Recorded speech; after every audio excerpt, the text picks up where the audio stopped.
In the dead of a Wyoming winter, at 30 below, a wild mustang knocked on a farmer's door. The storm screamed, but those 3 slow hoofbeats cut through the cold. Ethan Cole, alone in his barn, opened that door to find more than a freezing horse. He found a spark of something he'd lost. Fierce, fragile, and achingly human. The wind screamed across the Wyoming ridge like something alive, tearing through fences and howling against the sides of Ethan Cole's barn. Snow blew sideways, blinding white, swallowing every sound except the storm's rage. Inside, the world was smaller, just the crackle of a wood stove, the smell of pine smoke, and the faint hiss of snow sneaking through the cracks in the walls. Ethan sat by the fire, elbows on his knees, watching the flames bend and breathe. He had long ago learned how to live with silence. Tonight, though, the silence felt wrong. Too deep, too expectant. He lifted his coffee mug, the metal cold against his fingers when it came. 3 knocks, slow, deliberate, steady. Cock, cock, cock. Not wind, not wood shrinking in the cold. A rhythm with intention. He froze. His first thought was a tree limb hitting the door, but no branch could strike like that. Every muscle in him tightened, the old training returning without permission. The stillness of a man who once had to read danger in sound. He waited. The storm answered with another scream. Then, again, 3 hoofbeats against the door. Ethan stood, heart thudding beneath layers of wool. He grabbed his coat from the nail, pushed his arms through stiff sleeves, and crossed the room. The metal latch burned his fingers with cold. For a long moment, he didn't open it. He just listened, to the wind, to his pulse, to the strange certainty that whatever waited outside wasn't human. When he finally pulled the door open, the storm lunged in, filling the barn with whirling white. Through the curtain of snow, a shape stood, trembling, half buried in drift. A horse. Its coat was matted with ice, its mane clumped with frost. Breath burst from its nostrils in thick clouds, and snow clung to its lashes like salt. It didn't move forward. It only looked at him. Dark eyes glimmering with something between defiance and plea. Ethan's mind flicked through logic. Wild mustang, maybe injured, maybe dangerous. He should shut the door. Wild horses didn't knock. They bolted, bit, kicked. Yet this one had asked. The creature shifted, a weak tremor rippling along its flank. Snow hissed off its back, revealing scars beneath the gray coat. Old rope burns, the kind left by capture, not accident. Ethan's throat tightened. He'd seen those marks before, years ago at a livestock auction. Horses dragged from the red desert, frightened, sold for almost nothing. His father had once said, "A horse remembers hands that hurt and hands that heal." He looked at the animal now, shaking but proud, still holding its head high. The storm tore at both of them, stinging his face. He stepped aside, just enough to open a path inside. The horse didn't move. For a long breath, they just stared at each other. The man and the animal, 2 silhouettes in the stormlight. Then, slowly, it lifted one hoof and tapped the wooden threshold once more. Soft, measured, as if to ask, "May I?" Ethan gave a single nod. The mustang stepped in, Snow melted beneath its hooves, darkening the straw. Its body filled the small space with warmth and the smell of wet earth and survival. Ethan shut the door, the latch clinking into place, sealing out the storm. The sound of wind dulled to a distant moan. Inside, only the fire's light remained. He stood there, unsure what to do next. The horse turned its head toward the stove, nostrils flaring at the scent of heat, then lowered its muzzle to sniff the straw near his boots. Ethan reached for a bale of hay, cut the twine, and set a small pile near the wall. The horse didn't rush it. It waited until he stepped back before bending to eat. Something in that small act, its patience, its dignity, pressed against the frozen part of him. The fire popped. The horse chewed slowly, the rhythm steady, grounding. Ethan let out a long breath he hadn't realized he'd been holding. He spoke softly, voice rough from disuse. "Guess you found the right door, huh?"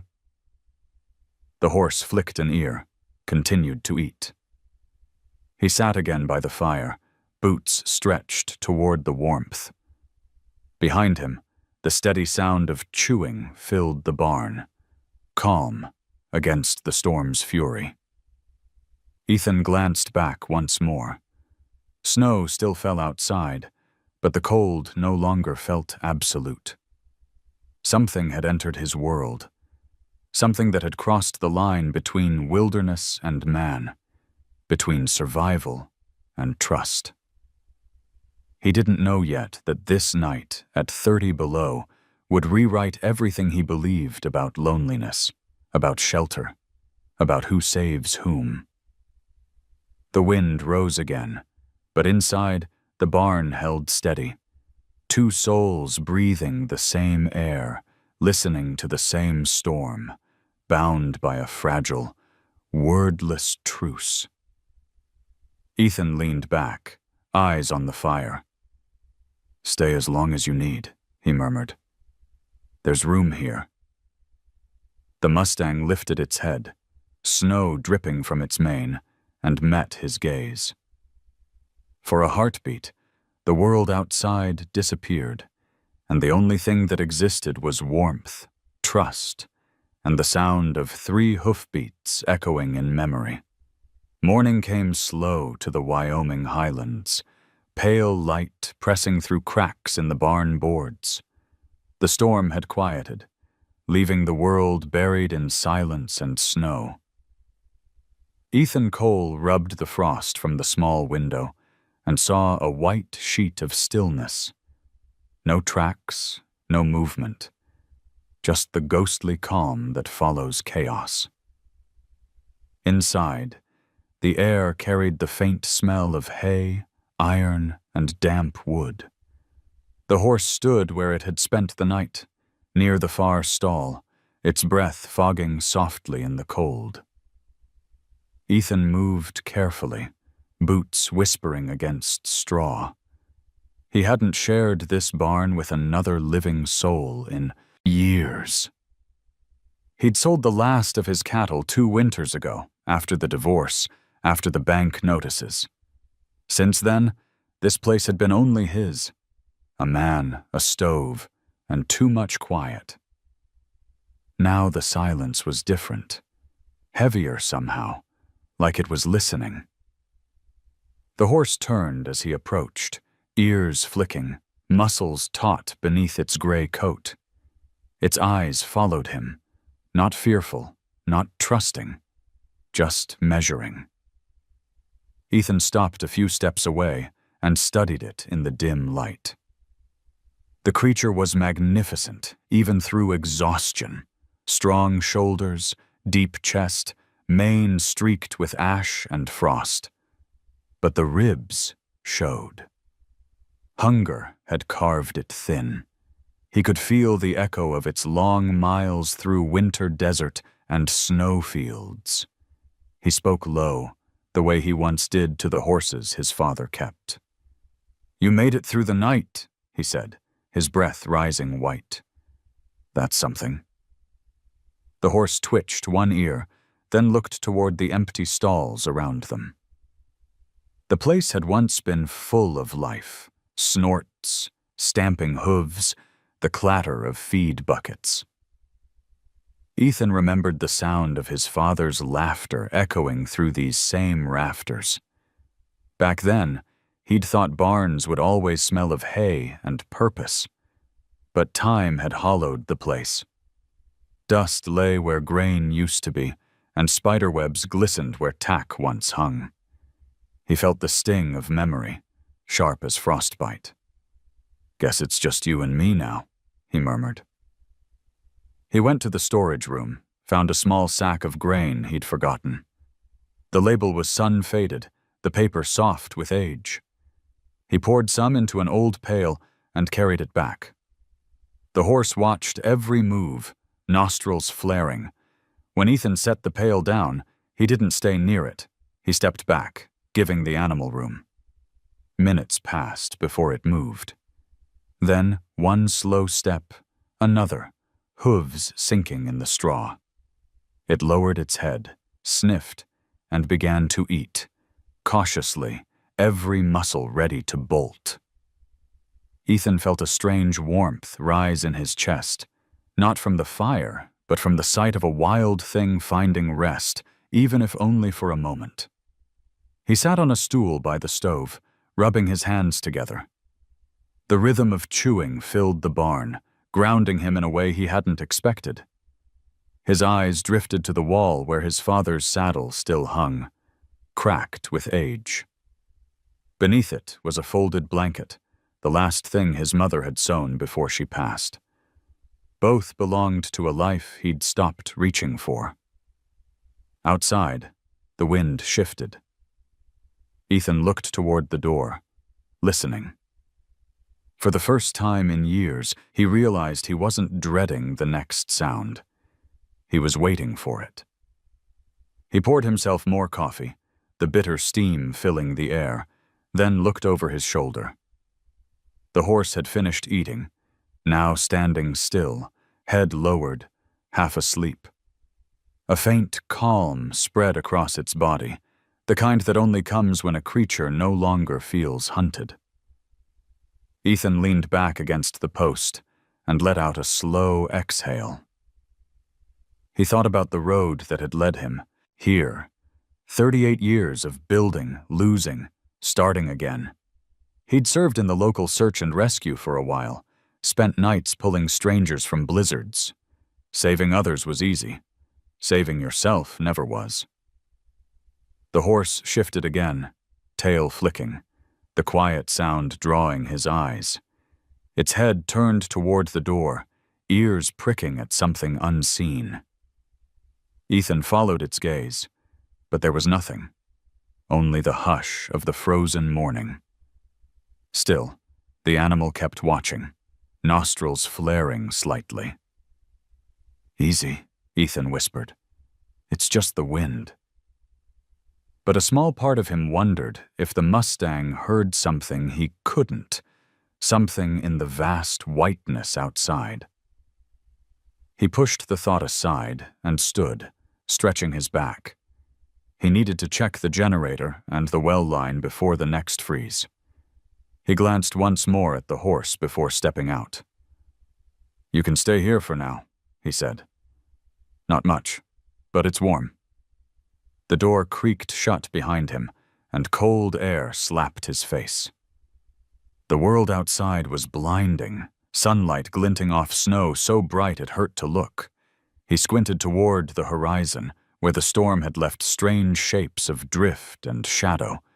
It was beautiful in that dangerous way Wyoming always was, harsh, honest, unforgiving. By the time he circled back, his breath was smoke and his fingers numb. He opened the barn again, grateful for the warmth that spilled out. The horse lifted its head, watching him enter. Ethan smiled faintly. "Still here?" he said. "Good." He poured a little more grain, then sat again by the fire. The horse returned to its quiet eating. The rhythm was steady, comforting.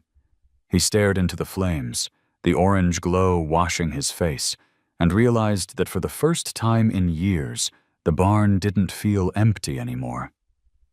Outside, the snow began to fall again. Soft this time, not angry. Through the narrow window, the light flickered against the gray coat of the Mustang, making it shimmer like smoke. Ethan thought of the sound from the night before, the 3 hoofbeats, and knew he wouldn't forget them. They had broken the silence he'd built his life around. He took one last sip of coffee and whispered, almost to himself, "Maybe the storm didn't bring trouble. Maybe it brought you."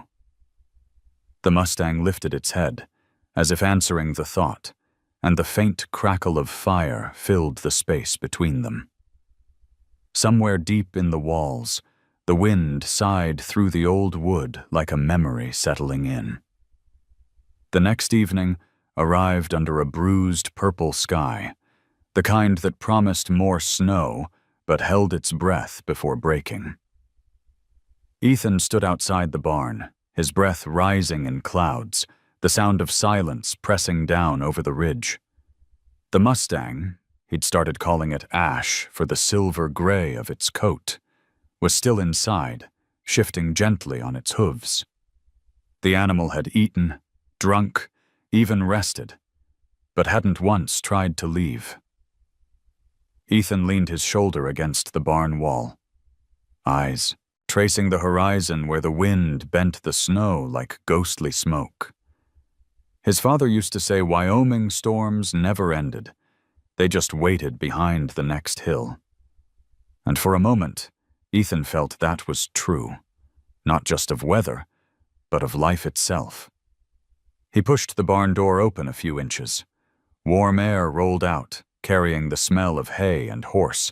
Ash lifted its head, ears pricking. Ethan stepped inside slowly, keeping his movements quiet. He'd learned the rhythm of this creature already, its wary glances, the way its tail flicked when it felt uncertain. "Evening," he murmured, closing the door behind him. "Guess you decided to stay another day." The horse exhaled through its nostrils, a plume of mist in the dim light. It wasn't fear anymore, just awareness. That was something. Ethan crouched near the stove, added another log, and watched sparks leap like fireflies. The warmth crawled up through his jacket, easing the ache from his hands. He thought about calling the local ranger office, about reporting the stray animal as regulation required.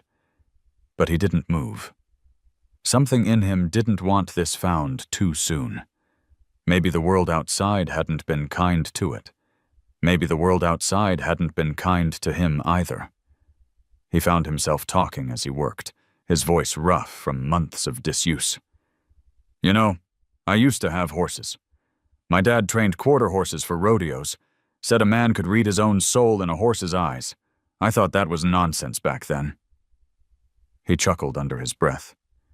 Turns out he might have been right. Ash shifted closer. Not much, just a step. The sound of its movement filled the barn like soft thunder. Ethan froze, not wanting to scare it off.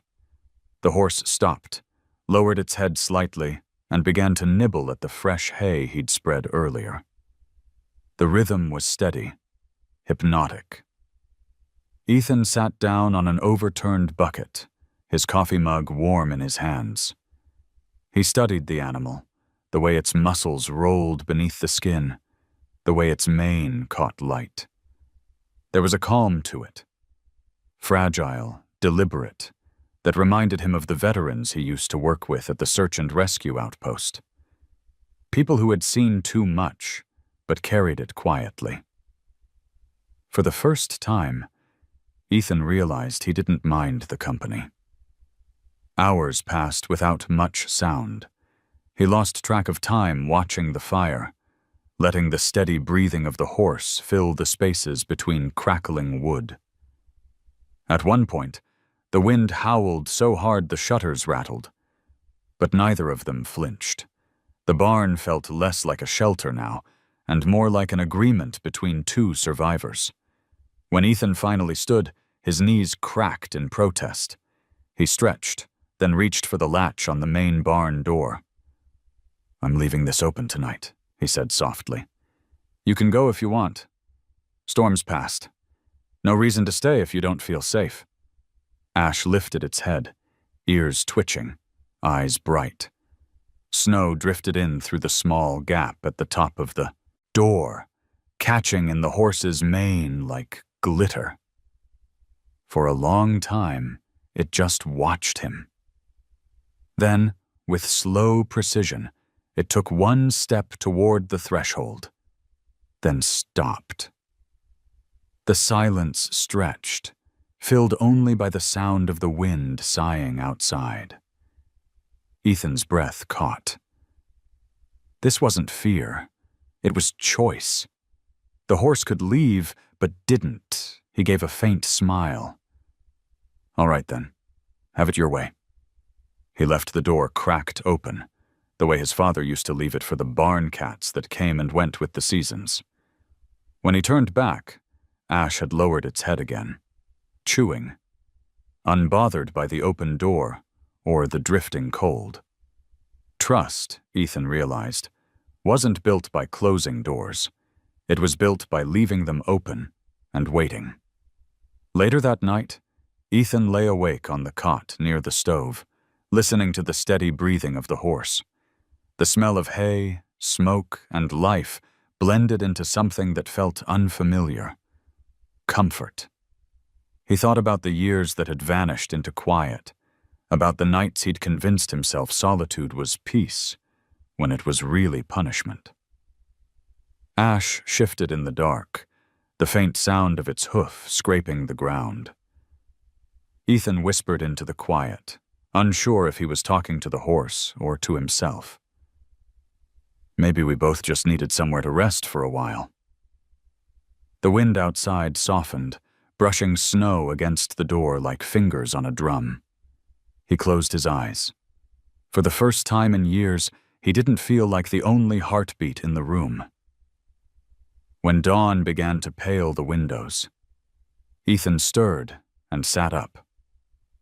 The door was still open, the snow piled just inside. But Ash was there too, standing watch, mane rippling with every draft of wind. Ethan smiled, a small private thing, and muttered, "Guess we made it through another night." Outside, the first rays of light touched the ridge, turning the snow gold.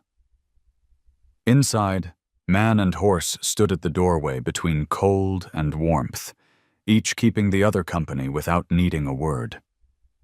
The day would bring new work, repairs, feed, calls, but for now, Ethan let himself stand there, breathing in the same air as this wild, uninvited guest. Somewhere deep inside, something long frozen began to thaw. He looked at the open door once more, then whispered, "Welcome home, Ash." The Mustang's ears flicked, and it gave a soft snort, like acknowledgement. The sound was quiet, but in the stillness of that morning, it felt like the beginning of everything new. By the fourth day, the air over the ridge had turned glass clear, the kind of brittle Wyoming cold that made every sound ring sharp. Sunlight spilled through the slats of the barn, painting thin bars of gold across the straw. Ethan woke to the soft creak of wood and the steady rhythm of hooves shifting weight.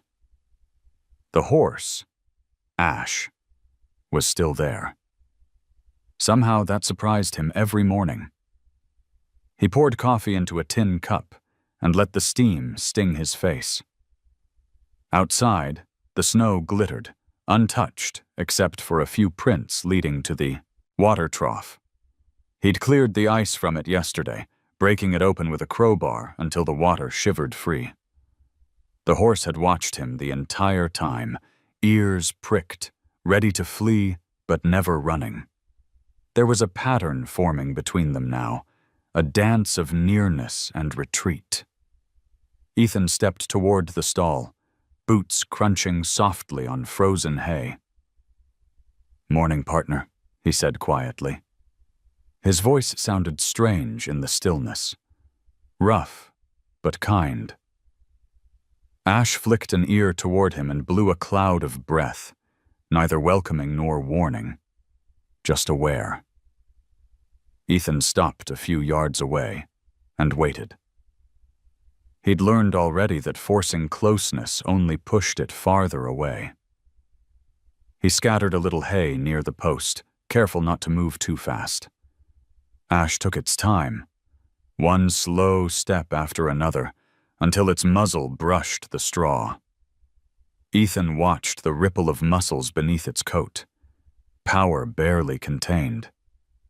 He found himself smiling. It had been a long time since he'd smiled without meaning to. Later that morning, a truck engine broke the quiet. Ethan stepped out into the light, shielding his eyes. A ranger vehicle rolled up the snowy drive, tires crunching. From it stepped Nora Reyes, her brown braid dusted with frost, the green badge of the Bureau of Land Management catching sun on her jacket. "Ethan Cole," she greeted, pulling her gloves tighter. "Heard from a neighbor you might have company." "Word travels fast," he said, half grinning. "You looking for her?" Nora squinted toward the barn.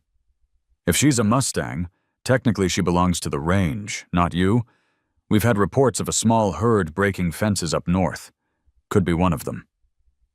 "She's not breaking anything," Ethan replied, more defensive than he intended. "Just trying to stay alive." Nora's gaze softened. "I didn't say she wasn't welcome, but poachers have been working this valley. If they see a wild one staying close to people, they'll assume she's easy to catch. Keep an eye open, all right?" He nodded.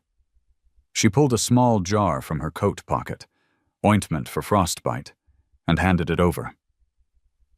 "If she lets you close enough, use this on the cracked spots around her shoulder. It stings less than iodine." Ethan took it, the metal warm from her body heat. "Thanks." "Don't thank me," Nora said. "Thank her for trusting you. Mustangs don't come to barns unless something out there scares them worse."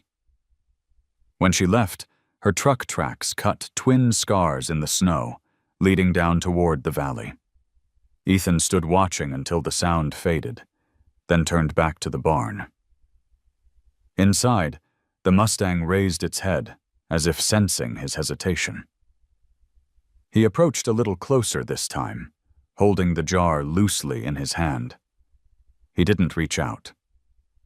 He just sat down on a low stool across from her, close enough to feel her breath stir the air.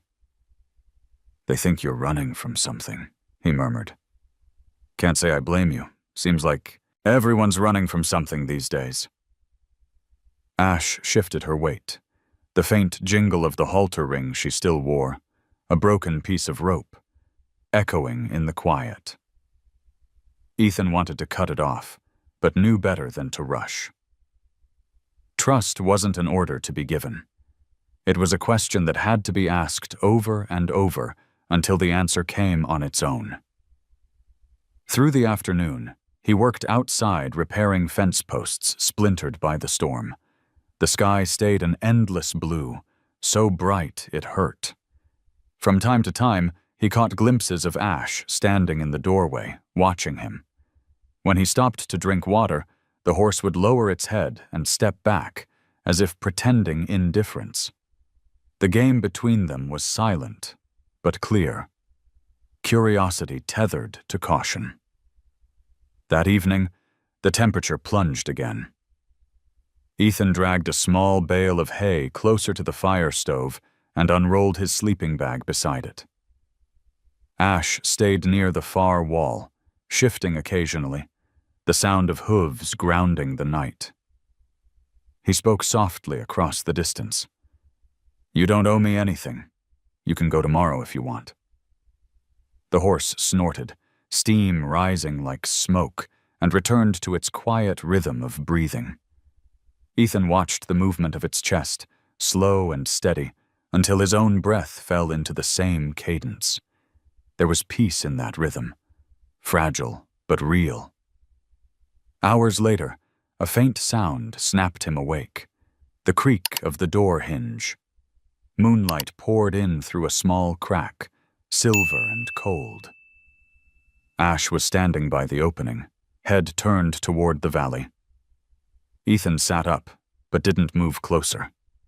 The horse stood for a long time, ears tuned to some distant sound only it could hear. Then, to his surprise, it stepped back inside and nudged the door shut with its shoulder. Ethan let out a breath he hadn't realized he'd been holding. "Smart choice," he whispered.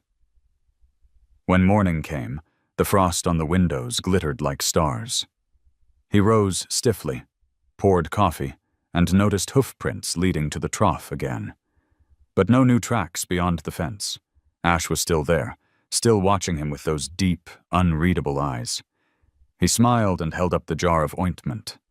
"Maybe today's the day we shorten that distance," he said. The horse blinked once, tail flicking. Maybe it understood. Maybe not. Either way, it didn't turn away. The line between them, between wild and human, hadn't vanished, but it had shifted a fraction closer. Outside, the wind carried the smell of snow from the north, whispering of another storm to come. Inside, for now, warmth lingered, and a fragile truce held. Ethan sipped his coffee, eyes on the Mustang, and felt the weight of solitude ease just a little more. The storm had been gone for 3 days, but the air still held its memory, sharp, metallic, waiting. Ethan woke before sunrise, when the world was nothing but blue shadow and frost. The coffee pot hissed on the stove as he slipped on his coat and stepped outside. The snow groaned beneath his boots. Every sound felt too loud against the quiet morning. He rounded the barn, breath turning to smoke, and saw it immediately. Tracks. Not hooves, not the delicate print of a deer. Tires. 2 deep, narrow trails carved into the crusted snow, curving toward the fence line before disappearing into the trees. His gut tightened. He crouched, tracing one gloved finger through the frozen ridge of rubber tread.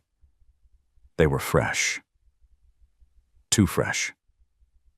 Behind him, Ash snorted, the sound low and uneasy.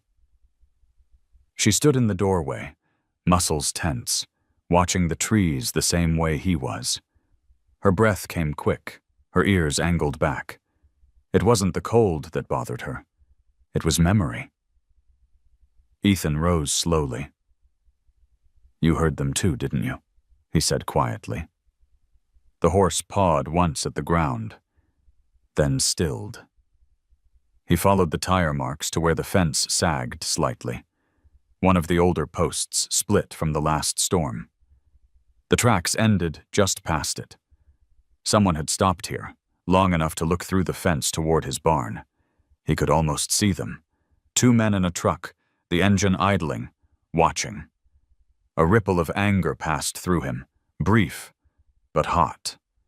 He'd seen enough of that kind of cruelty growing up. Men who thought life was theirs to claim if it had 4 legs and no voice. His father used to ride out against poachers the same way he'd ride into wildfires, without hesitation. Ethan had tried to be that kind of man once. Then the world had changed, and somewhere along the way, he'd stopped believing his actions mattered. But looking at those tracks, something old stirred in him. He walked back to the barn, the crunch of his boots rhythmic and sure. Ash was waiting, shifting from hoof to hoof. The morning light touched her coat, turning the gray to silver. She looked at him as if expecting direction, and for a strange moment Ethan felt the weight of responsibility settle across his shoulders again. Not for land, not for debt, but for this creature that had trusted him enough to stay. Inside, he shut the door and leaned against it, listening to the wind scrape across the roof. "Looks like we've got company out there," he said. "Let's keep that between us." He moved through the day quietly, mending fences where the boards had cracked, checking the generator fuel, chopping kindling. Each sound, each simple act, seemed to anchor the silence in place. Ash followed him sometimes to the threshold, her presence steady as a shadow. She still wouldn't let him near enough to touch, but she no longer shied away when he passed. That was progress enough. By late afternoon, the light thinned, cold pressing in again. Ethan paused to take a breath, hands gripping the wooden handle of his axe. Beyond the tree line, the sky bruised to a heavy gray. Another storm was coming. He could feel it in his bones, in the way the air seemed to tighten. He looked back toward the barn and saw Ash standing perfectly still, staring into the distance. Her nostrils flared, her whole body leaned slightly forward. Ethan turned, following her gaze. For a second he saw nothing but white. Then, faintly, movement. A figure near the far ridge, blurred by snow. There one heartbeat, and gone the next. The axe handle slipped in his grip. "Not the wind," he muttered. Ash gave a sharp, restless snort. Her hooves struck the floor once, twice, as if echoing his thought. He stood there until the sky dimmed, until the figure disappeared entirely, swallowed by the storm's edge. When he finally returned to the barn, he could still feel eyes on his back. Inside, he stoked the fire higher, the crackle filling the space between them.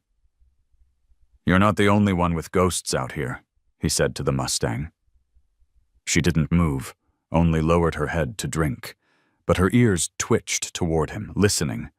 As darkness fell, snow began to drift again, whispering against the windows. Ethan sat by the stove, rifle across his knees. He hadn't held it in years, not since the search and rescue days. It felt heavy, foreign.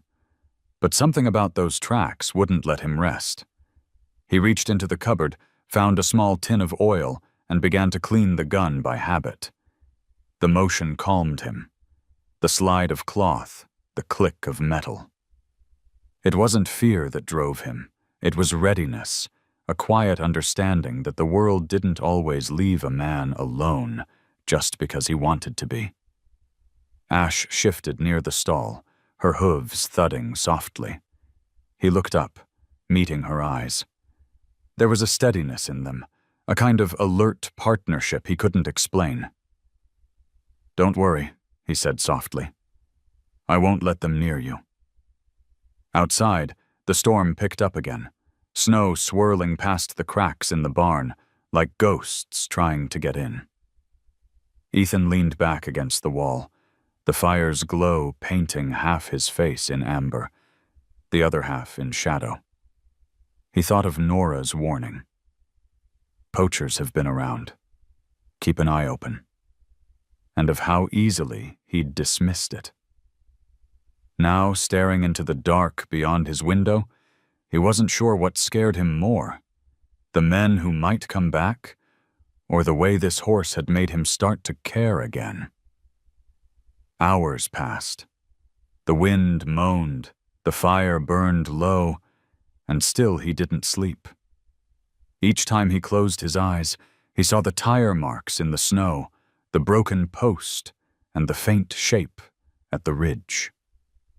Just before dawn, he heard the softest sound, a hoof tapping against the wood, gentle and deliberate, like the night he first met her. He turned. Ash was watching him, eyes half reflecting the firelight. She wasn't afraid. She was waiting. Ethan let out a breath, the tension leaving his body with it. "All right," he whispered. "We'll keep watch together."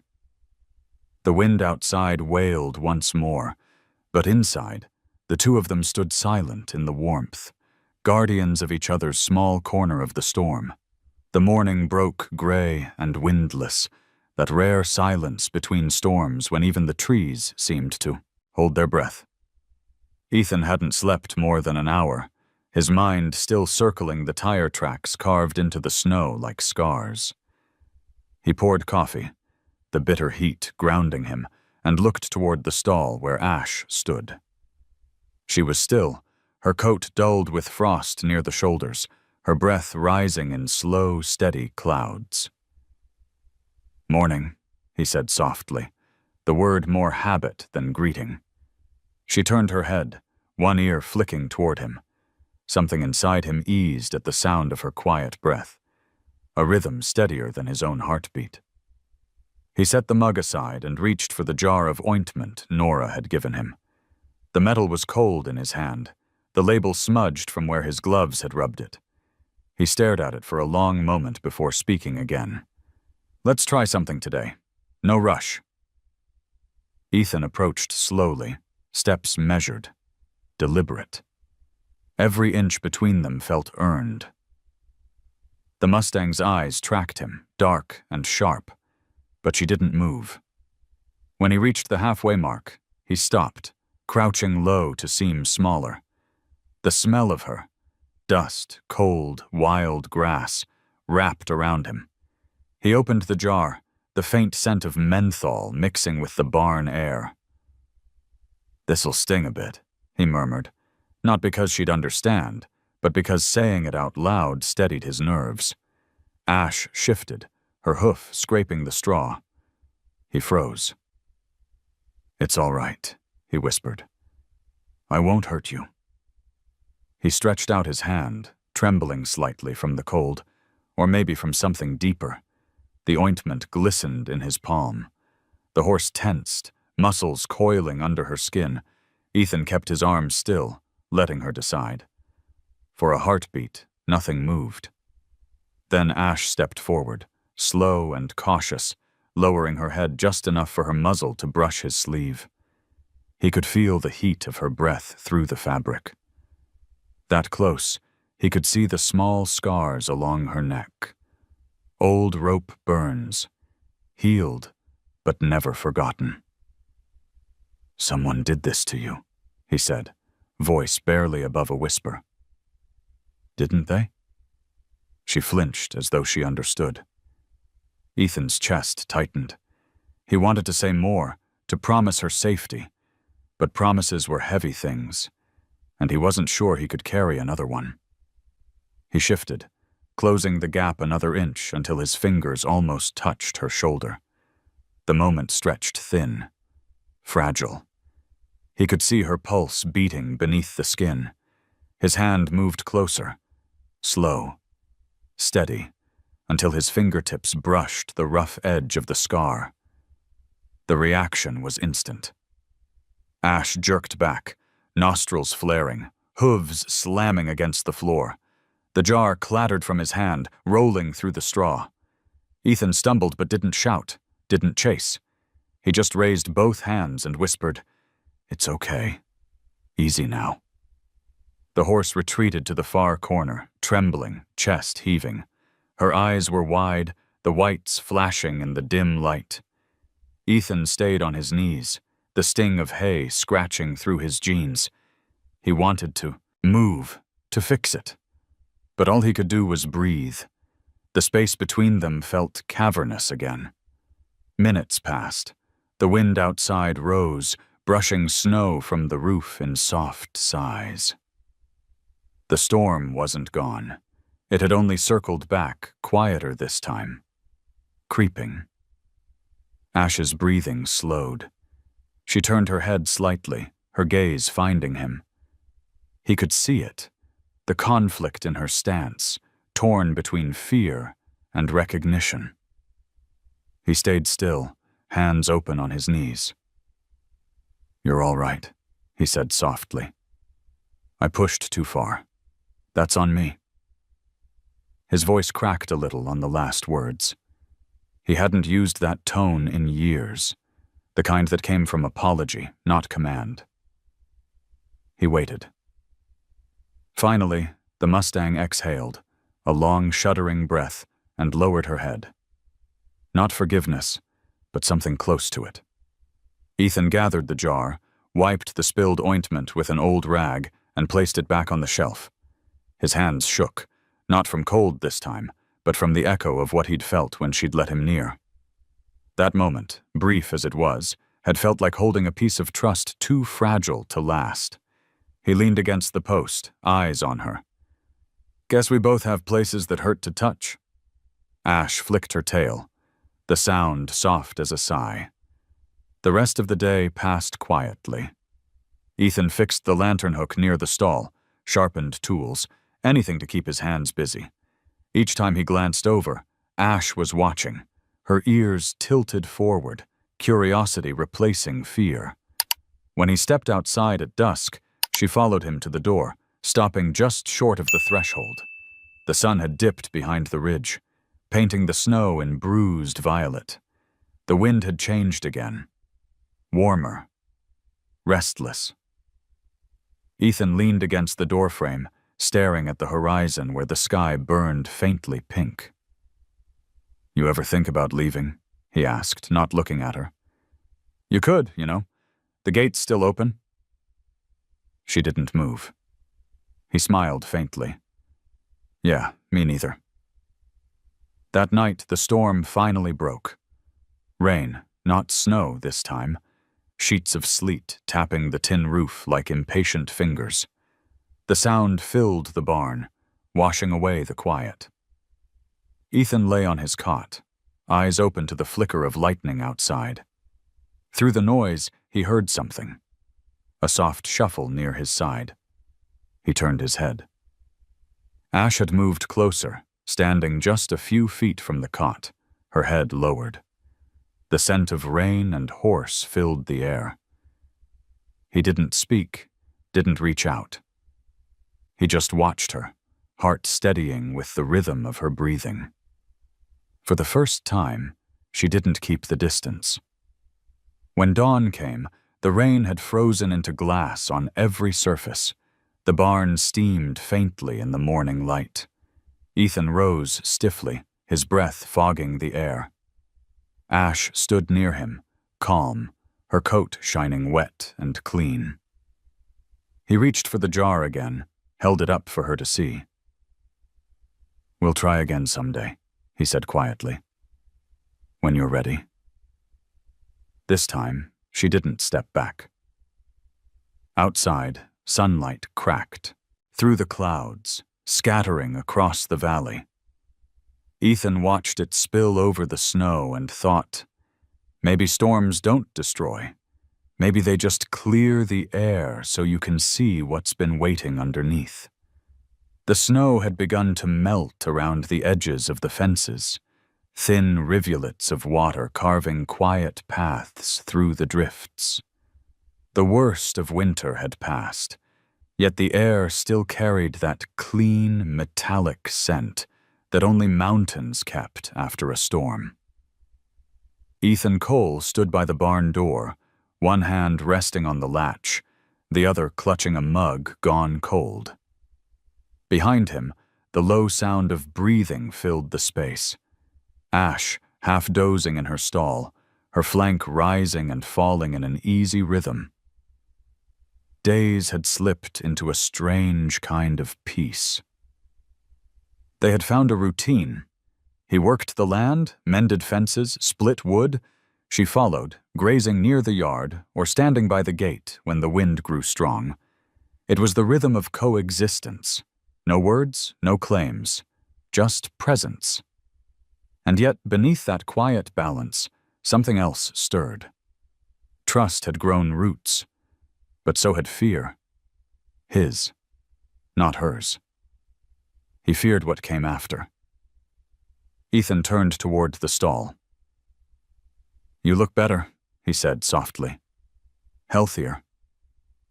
Ash's ears flicked, her tail swishing lazily. She had filled out again, muscles smoothing where bone once showed. He watched her shift her weight, the movement strong and graceful. She wasn't the same creature that had arrived broken by the storm. She was reclaiming something wild, and he knew that meant she could leave at any time. The thought pressed on him all morning. It stayed while he loaded hay onto the sled, while he repaired a loose hinge on the barn gate. Freedom was what she deserved. But every time he pictured the barn empty, the silence that would follow felt like something sharp lodged in his chest. He remembered his father once saying, "A man who lives alone starts talking to his ghosts." Ethan had been doing that for years before Ash came. Only now, the ghosts seemed quieter. By noon, the sky dimmed again. The wind came down from the ridge carrying the smell of pine resin and something darker. Ash. Smoke.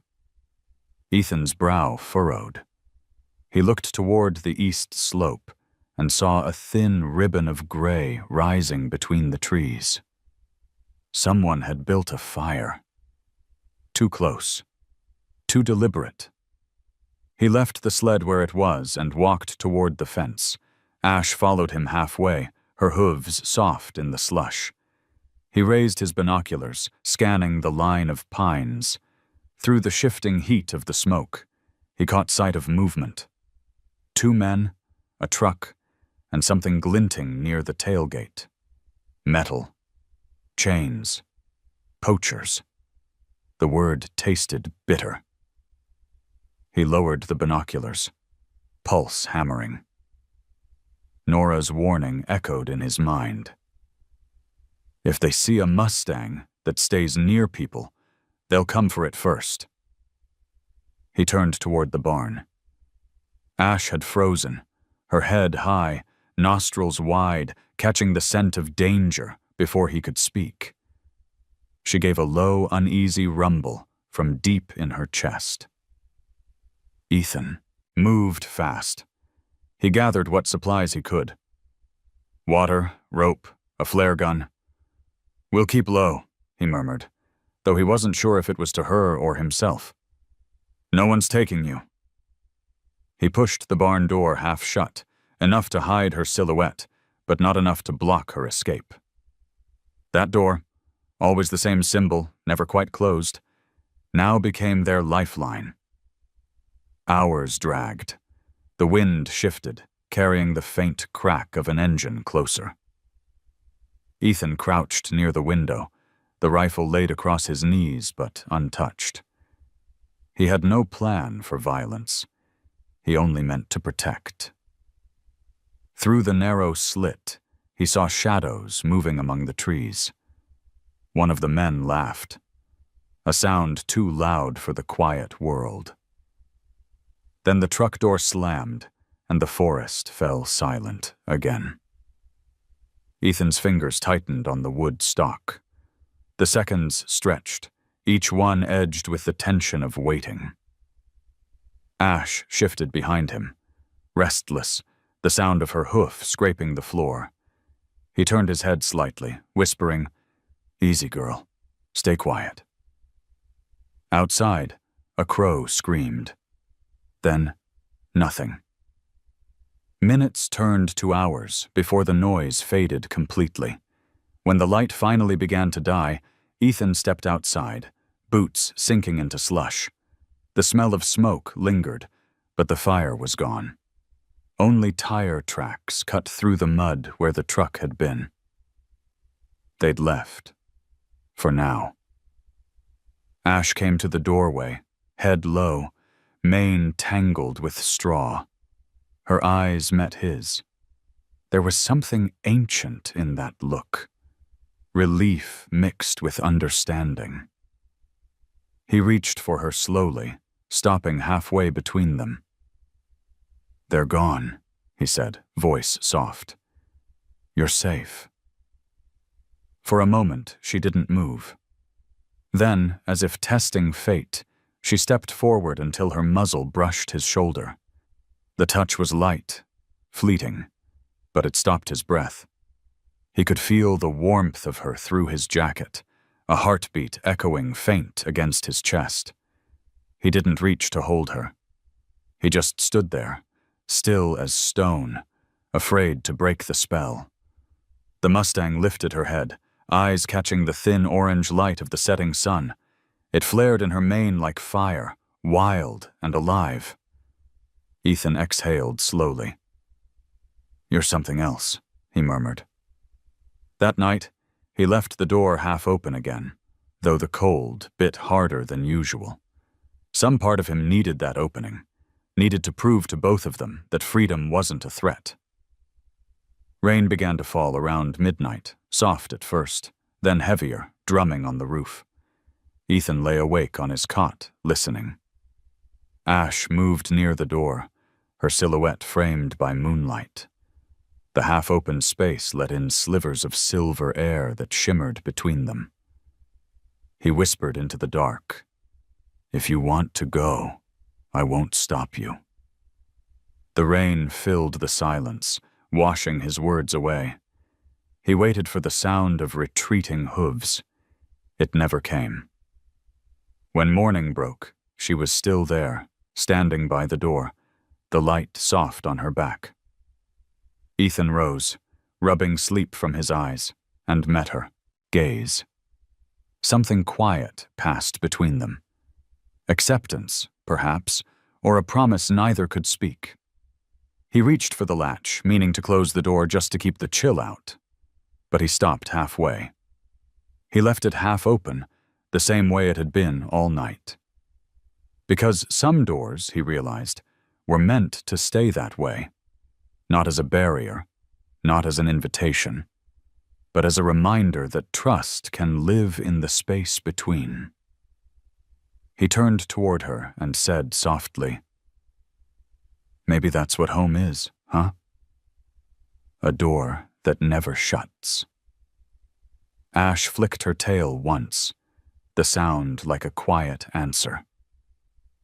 Outside, the clouds thinned, revealing streaks of pale blue sky. Inside, the warmth held steady, neither trapped nor free, but balanced, like them. The next storm rolled in without warning, thick clouds bruising the afternoon sky before Ethan could finish the last stretch of fence. The air carried that low hum that came before a blizzard, the kind of sound you felt in your teeth. He dropped his hammer, eyes lifting toward the ridge where the light had already gone white.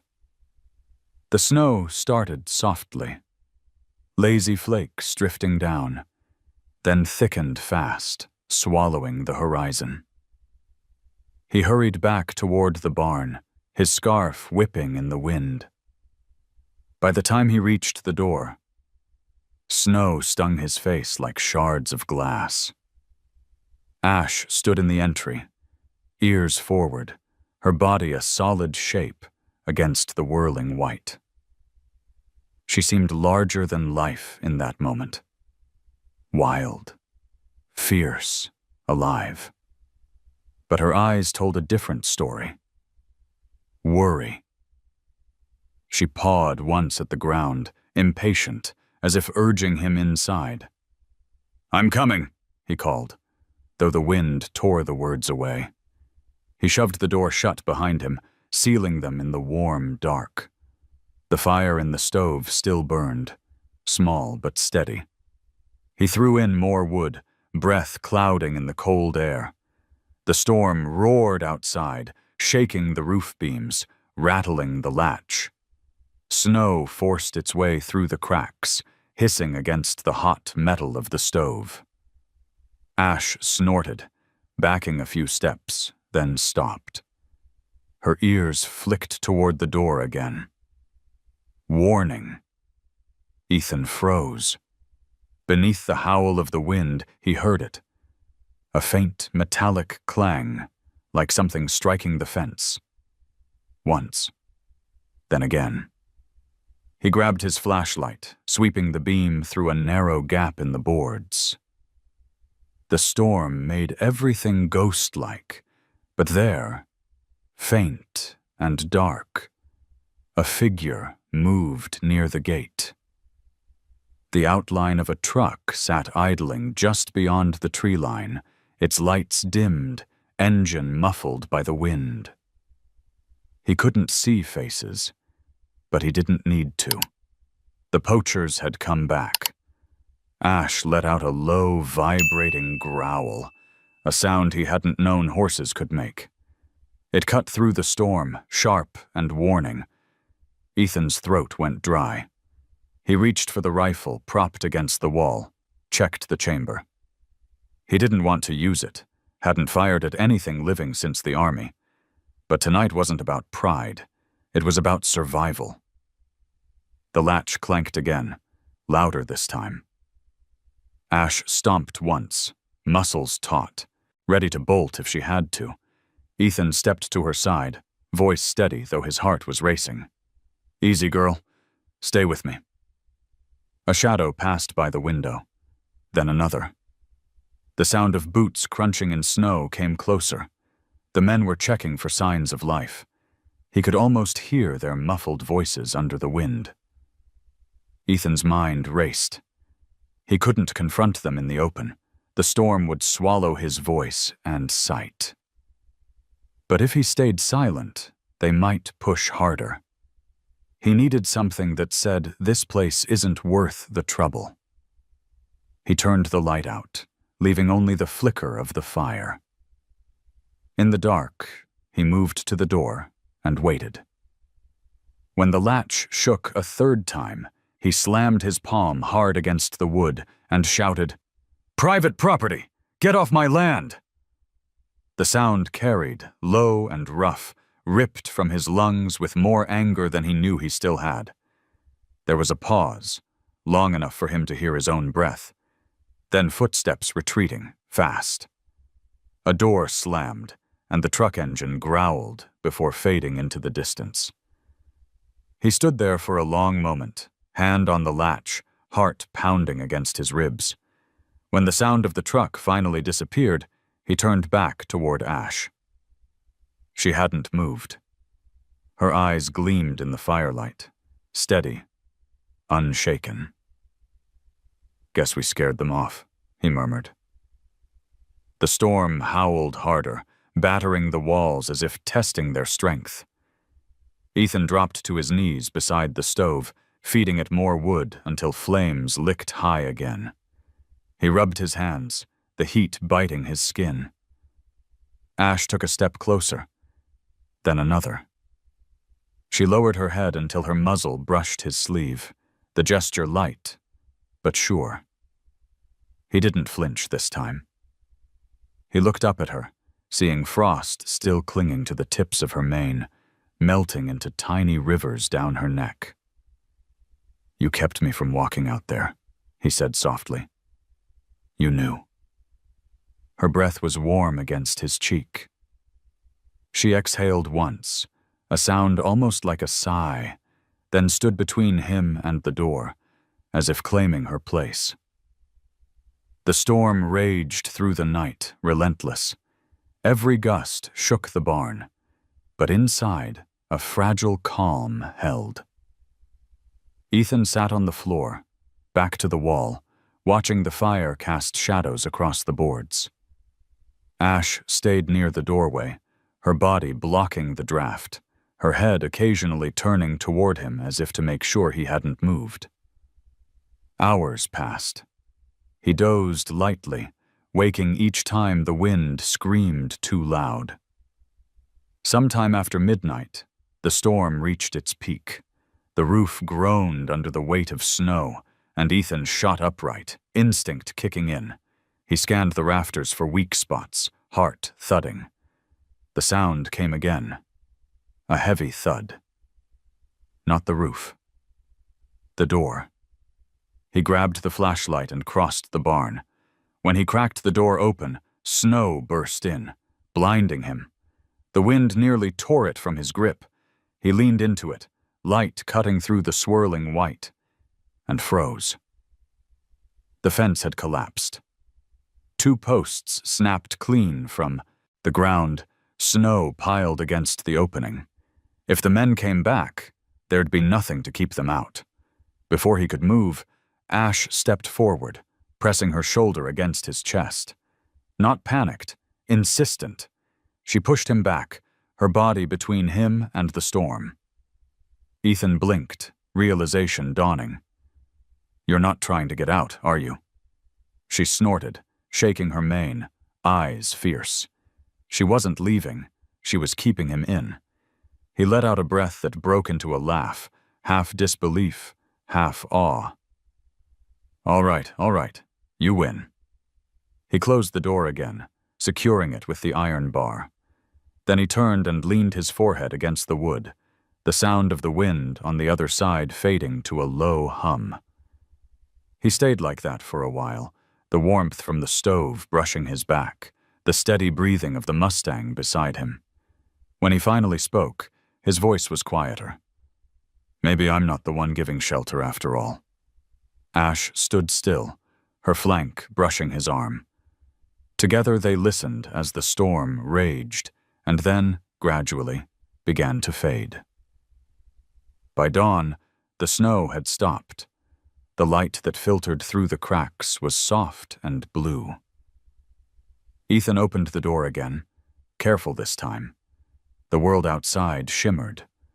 White, endless, reborn. The broken fence would have to wait. Ash stepped beside him, her coat gleaming in the pale morning. For a long moment, neither moved. Then she lifted her head high, mane catching the first hint of sun, and gave a short, strong snort that echoed down the valley. Ethan smiled. "Yeah," he said quietly. "We made it." He leaned against the frame, eyes closing as the light touched his face. Behind him, the fire crackled, the barn smelled of smoke and life, and for the first time in years, the warmth he felt had nothing to do with the stove. The storm left behind a silence so deep, it felt like the world was holding its breath. The valley lay buried under a smooth, unbroken blanket of snow, every fence post capped in white. The air was sharp and clean. Even sound seemed to move slower. Ethan stepped outside the barn, boots sinking halfway with each step. The sun hadn't yet cleared the ridge, but the sky glowed a soft gold, a fragile promise after nights of chaos.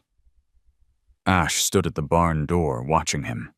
Her coat gleamed, silver beneath the pale light, her breath spilling out in small, even clouds. She looked strong again, alive in a way that made his chest tighten. "Morning, girl," he said quietly. "You did good." She blinked, the slow kind of blink that meant she wasn't afraid. He thought about how far they'd come, from that first frozen night to now, standing in the thaw of a new day. He'd built fences his whole life, but this was the first time he wanted one to stay broken. Nora's truck appeared just before noon, its tires crunching over the frozen road. She waved as she climbed out, the cold reddening her cheeks. "Heard that last storm nearly took the roof off half the valley," she said. "You all right out here?" Ethan nodded. "Roof held. Fence didn't."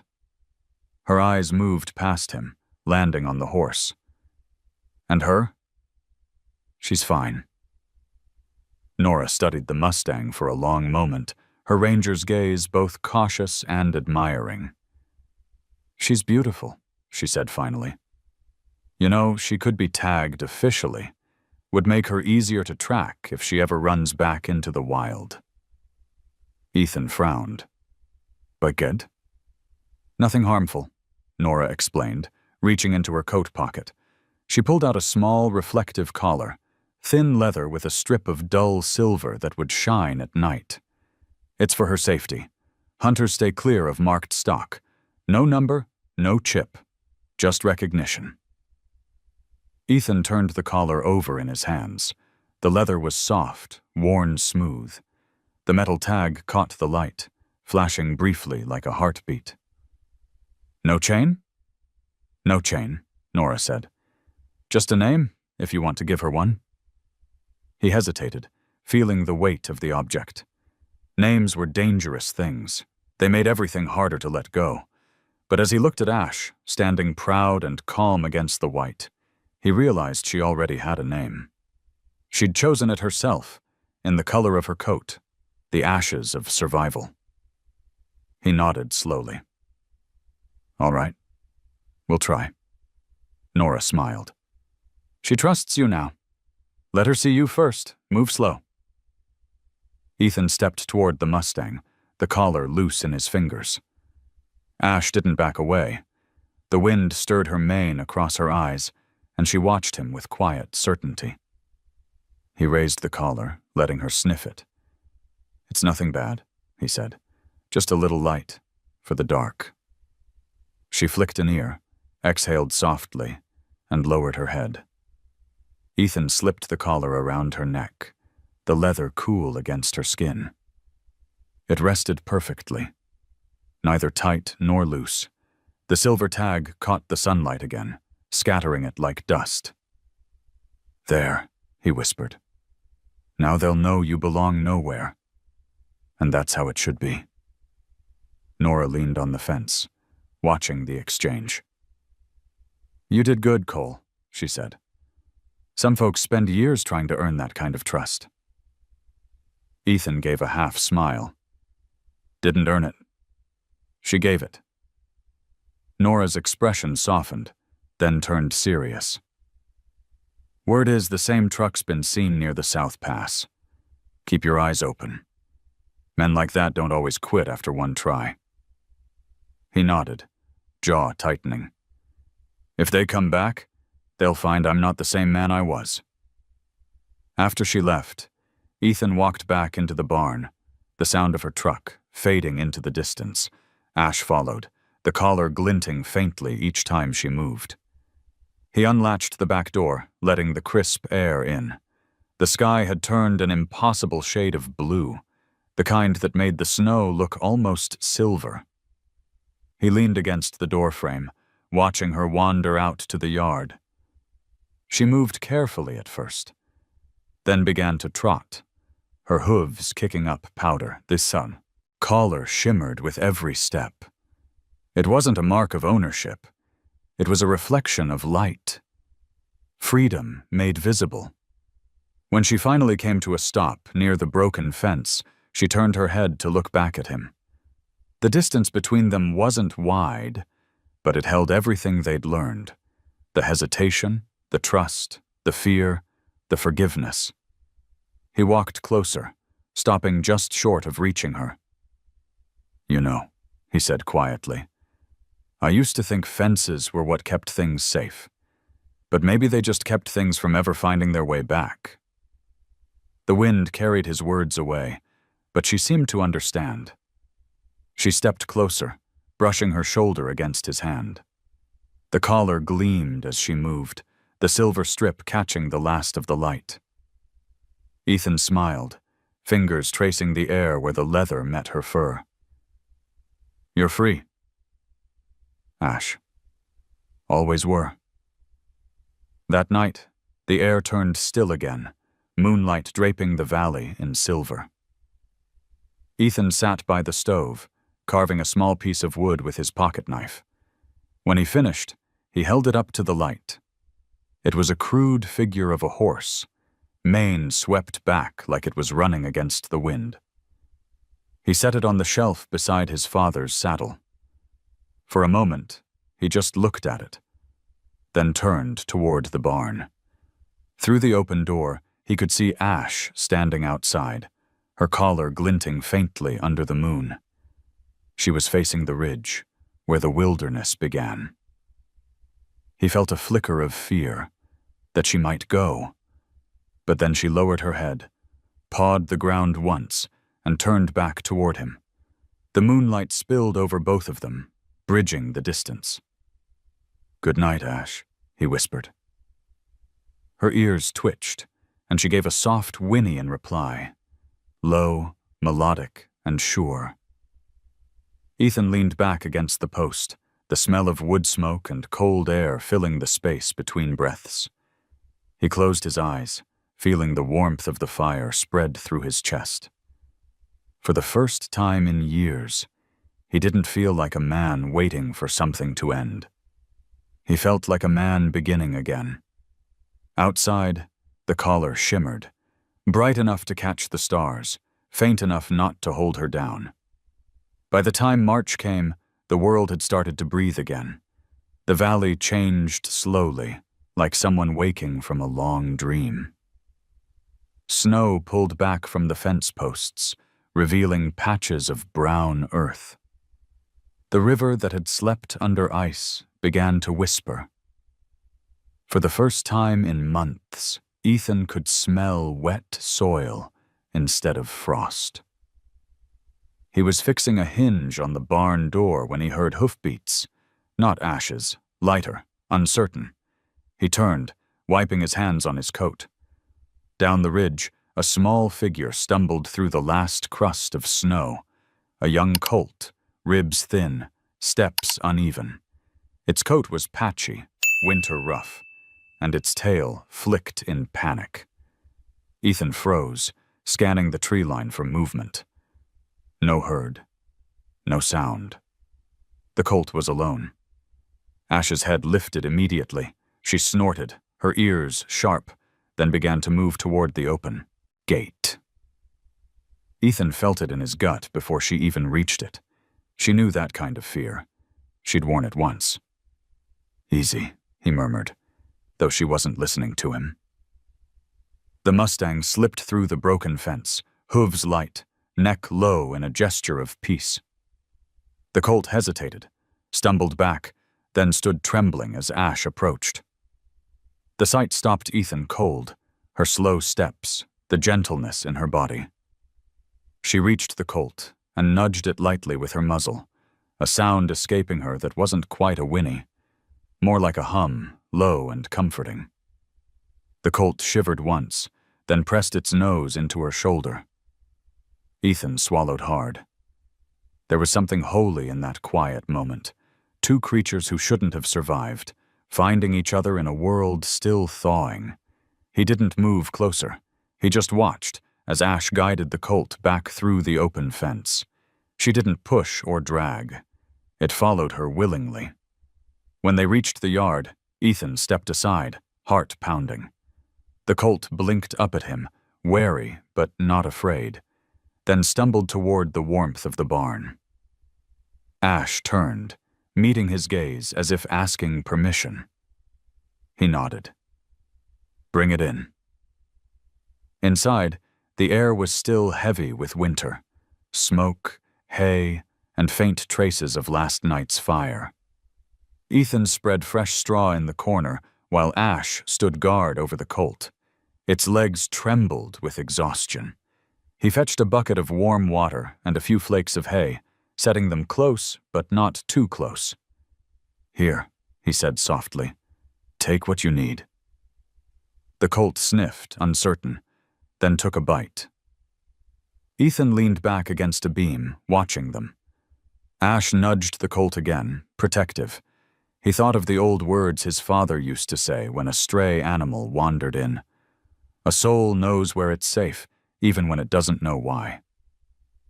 Hours passed in that hush. The fire crackled. The colt lay down. The wind outside softened.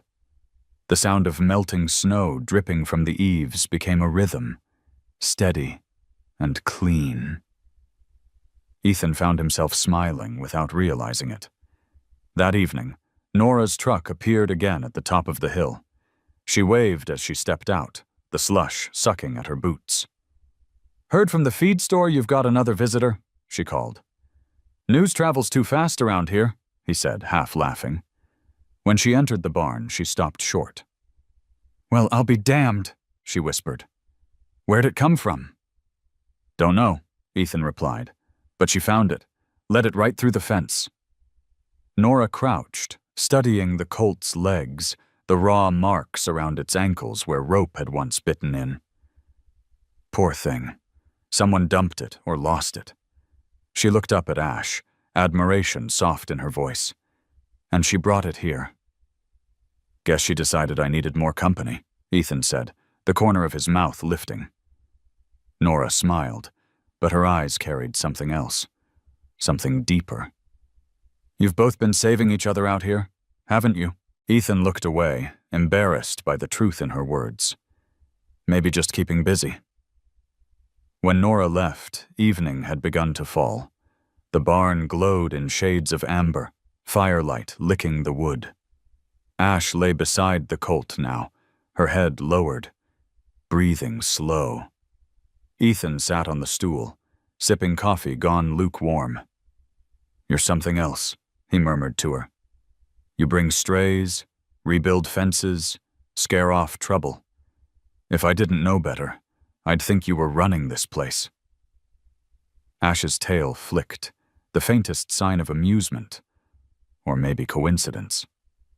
Later, as he stepped outside, the air smelled of pine and wet earth. Above the ridge, stars began to emerge one by one, clear and sharp. He leaned against the fence, watching the breath of the land, steam rising from the snow, water running beneath. Everything was changing, alive again. Behind him, the colt let out a small whinny. Ash answered softly, a low sound of reassurance. Ethan turned to look. She stood in the doorway, light framing her like the outline of a dream. The colt pressed close to her side, safe in the circle of her shadow. He realized then that she hadn't just come here for warmth or food.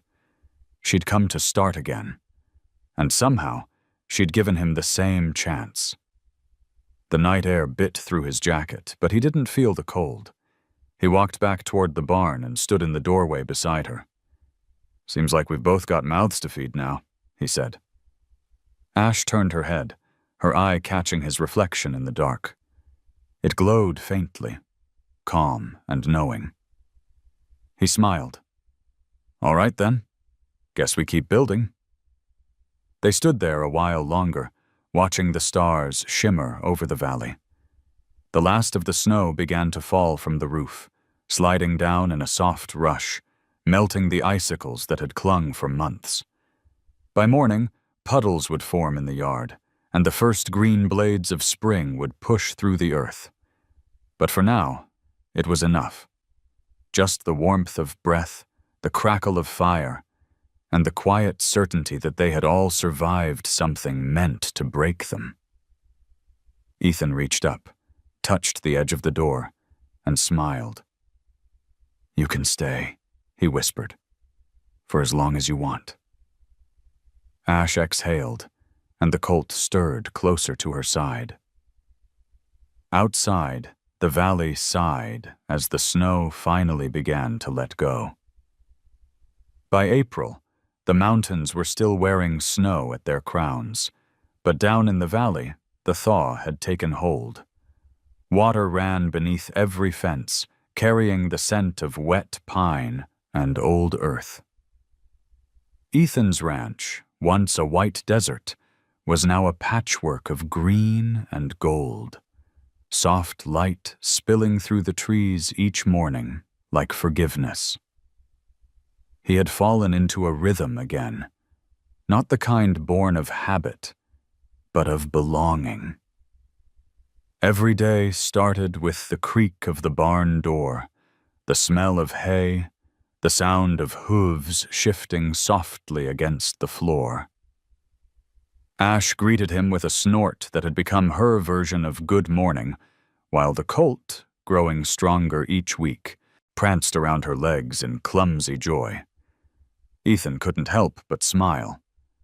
"You've got your hands full, huh?" he said. Ash flicked her tail, watching the colt chase shadows. The collar around her neck had dulled with time, the silver strip no longer new but still catching light when the sun rose just right. It had become part of her now, less a marker, more a memory. Every so often he'd catch himself standing at the doorway, simply watching them. The sound of their breathing, the rhythm of movement. It filled the spaces in his life that used to echo. But peace, he'd learned, is a fragile thing. That evening, as the sun began to slip behind the ridge, Nora stopped by again. Her truck carried dust now instead of snow. She brought feed and news. "You've heard about the poachers?" she asked as she unloaded. Ethan shook his head. "They caught one group near Red Creek, but there's still a second truck they haven't found. Same tire marks you described last time. Be careful." He nodded slowly, jaw tight. "I'm always careful." "I know," Nora said, studying his face. "But there's careful, and then there's ready." He didn't answer. She sighed, dusting her hands. "Still, this place suits you. You look different, Ethan. Lighter." He smiled faintly. "Maybe I finally stopped fighting the wind." She tilted her head, her voice softening. "Or maybe you just found something worth staying for." He looked past her to the barn, where Ash stood half in shadow, the Colt pressed against her side. "Yeah," he said quietly. "Maybe I did." After she left, the silence returned. Not empty, but full of meaning. The kind of silence that hums with life. Ethan poured a cup of coffee and sat on the porch.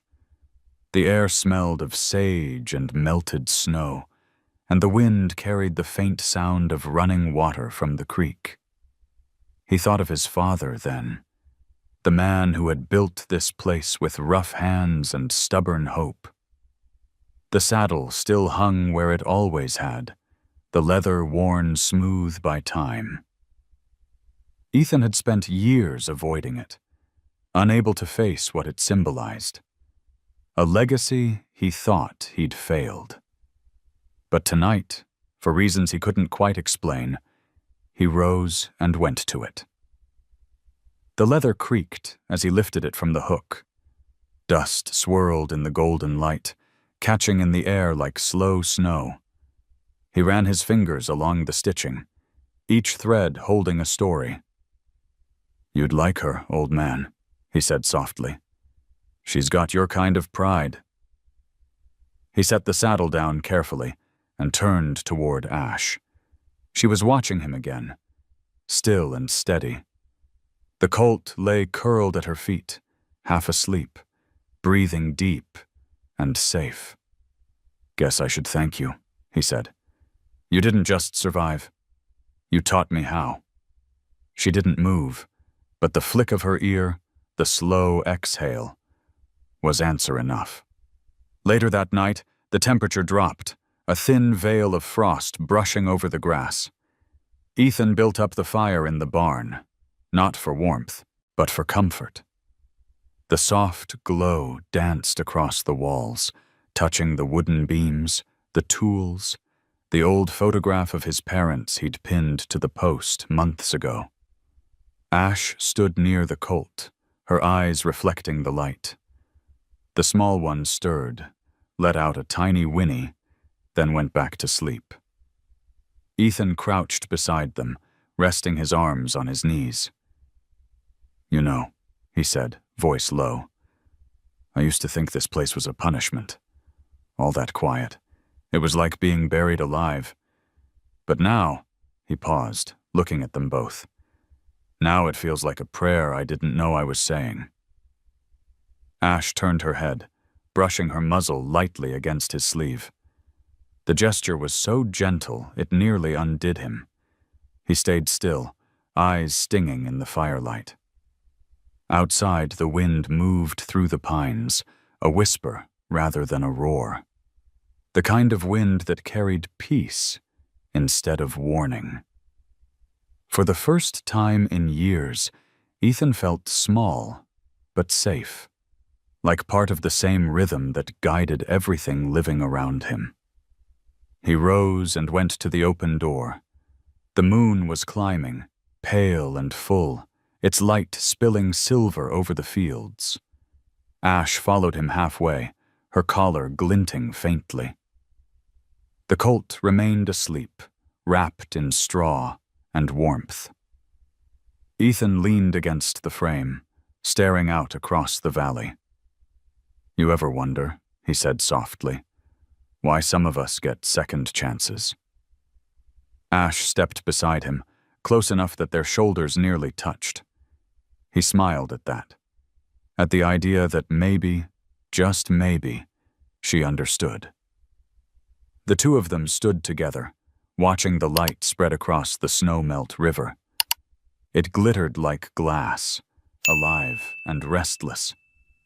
Somewhere in the distance, a coyote howled, lonely, but not lost. Ethan tipped his head back, breathing in the cold air. For a long time, I thought quiet meant empty, he whispered. Turns out it just meant waiting. Ash flicked her tail once, slow, then rested her weight evenly, content. The silence that followed was perfect. Not hollow, not heavy, just right. When dawn came, the sky turned rose and gold. Ethan opened the door wide, letting the morning spill in. Ash stepped out first, leading the colt into the yard. The light hit their coats, turning them to molten silver. Ethan smiled. Go on, he said. It's your world again. The Mustang looked back at him once, eyes deep and calm, then lowered her head to graze. The colt followed clumsily, legs too long for his body. The sound of their hooves, soft against the thawing ground, was the sound of thanks. Ethan stayed by the door, the warmth of the fire at his back, the cool air on his face. He didn't call out or move closer. He didn't need to. Somewhere between the storm and this sunrise, everything that was broken had found a way to mend. The first real warmth of spring arrived quietly, without thunder or warning. Just a slow awakening of color. Green brushed across the hills, wildflowers pushed through soil still damp from melted snow, and the river below the ridge carried a steady hum that felt almost like music. The ranch that once looked abandoned now breathed again. Ethan Cole stood on the porch with a mug of coffee, watching the valley stretch awake under the soft gold of morning. His hands were rough and scarred, his face weathered by years of cold and silence, yet there was something new in the way he looked at the world. Something lighter.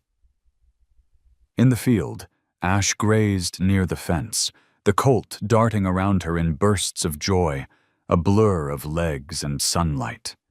Every so often she would lift her head and watch Ethan, her ears twitching at the faint sound of his voice when he spoke to them from the porch. That quiet acknowledgement was enough. They didn't need more. Ethan took a deep breath.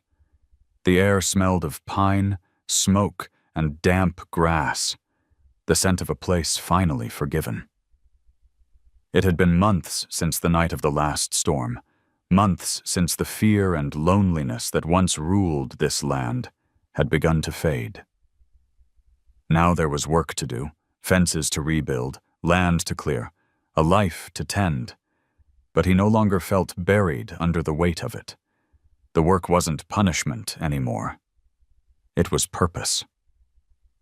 He walked toward the barn, the morning light brushing across his shoulders. The door swung open easily, its hinges smooth from care. Inside, tools hung in order. The stove still carried the faint warmth of last night's fire, and the carved wooden horse he'd made sat on the shelf beside his father's saddle. Dust had settled on it, but it belonged there, part of the story now. He reached up, touched the carving, and smiled. "We did all right, old man," he whispered. The sound of hooves behind him made him turn. Ash had followed, the colt trotting at her side. She stepped halfway into the barn, lowering her head in quiet greeting. Her collar caught the light again, its silver strip faded now, but still glimmering faintly, like a memory refusing to dull completely. Ethan chuckled. You always know when I start talking to ghosts. The Mustang exhaled softly, the sound steady and calm. He poured grain into a shallow pan, setting it near the door. You've got a choice, he said. There's open range out there. Grass, rivers, sky without end. Or you can stay here, free to come and go. Ash didn't move right away. She turned her head toward the valley, where the mountains rose like walls of light. For a long time, Ethan watched her decide. Then she stepped forward. Not out, not away, but closer, brushing past him as she moved deeper into the barn. Her flank touched his shoulder, just enough to leave warmth behind. Ethan laughed quietly. All right then, guess we're both staying a while longer. The colt let out a small squeal, leaping through a patch of sunlight. Ash turned to nudge it gently back toward the doorway. Ethan watched, smiling, the corners of his eyes creasing. It struck him how much had changed, without ever being planned. A winter's mistake had become a reason to begin again. As the day stretched, Ethan went about his chores. He fixed a broken trough, cleared debris from the last storm, checked the generator. The Mustang and the colt followed him like shadows, disappearing now and then into the meadow, but always returning by dusk. When evening came, the valley turned the color of amber honey. The sun dipped low, the sky alive with brush strokes of pink and gold. Ethan sat on the porch steps, tired but content. He could hear the soft snort of horses near the barn, the steady rhythm of life that had become his new heartbeat. For the first time in years, he wasn't waiting for the silence to end. The silence was the music now, the pulse of the land, the whisper of grass, the breath of animals who trusted him. He thought of the night she first arrived, covered in frost, eyes wild with fear, and how he'd hesitated to open the door. He thought of the storms they'd endured, the danger, the waiting, the long nights where even breathing felt heavy. And then he looked out at the field, where Ash now stood calm and whole, her shadow long in the fading light. Some storms break us, he said softly, echoing the words that had once haunted him. Others bring us home. The colt nickered, chasing fireflies that had begun to rise from the grass. Ash's head lifted, her gaze following the sky as stars began to appear. Ethan leaned back against the porch post, sipping the last of his coffee, its warmth gone, but its taste grounding. The sound of night wrapped around him like an old coat, familiar, worn, but comforting. He looked once more toward the barn, where the light of the lantern glowed faintly through the slats. You're home now, he murmured. All of you. Ash turned, catching his eye across the distance, and gave a soft, low whinny. The sound was brief, but full of meaning. Ethan smiled, nodding once in return. He didn't need to say anything more. The quiet said enough. When the moon rose high, the ranch shimmered silver again, not with frost this time, but with peace. The old wounds, theirs and his, had healed into something stronger than they'd ever been before. He closed his eyes and listened.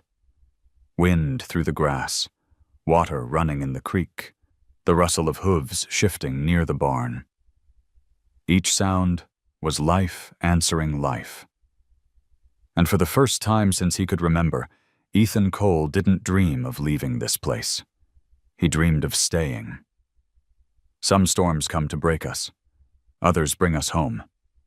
If this story touched your heart, tell me, would you have opened that door? Comment 0 if you believe kindness can still change a life. Comment 1 if you believe even the wildest hearts deserve a second chance. Don't forget to subscribe, because the next story might just remind you again that hope can arrive when you least expect it.